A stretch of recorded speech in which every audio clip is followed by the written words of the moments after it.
prior to my 25th year of wedding anniversary, I ended up divorced.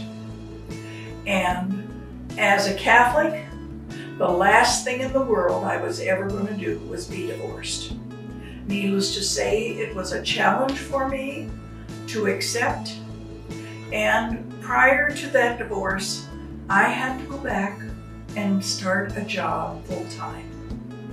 I have 4 children, and now I have 8 grandchildren and 2 great-grandchildren, expecting the 3rd in January. So I was very aware of the power and presence of God. And in hindsight, I began to look during that 8 years and how the most painful part of my life, the presence of God, was so real. And I thought, boy, I better take a look at this. This must mean something more. And during my spiritual direction, Father Michael said, Stella, you need a stronger support system than you have right now, because it is very obvious God is with you. And he said, you know, the Presentation Sisters have a group of associates. Maybe that would be something that would be of interest and of help to you. I started in August, and the November session was about Nano Nagel, the foundress.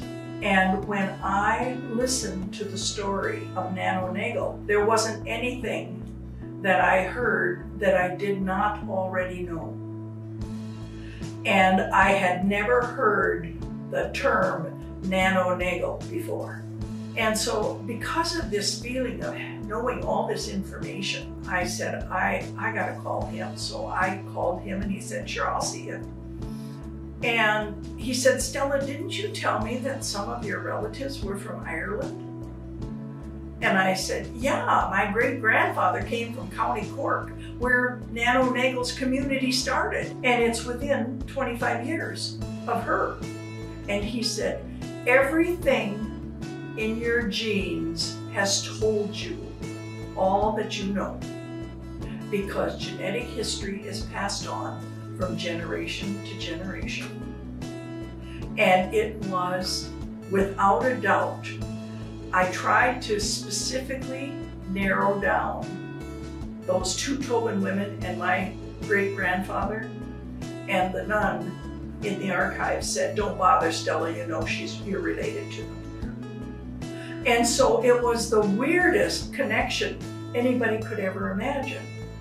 But it was about my journey and this faith experience that I was having, where God was powerful and present to me.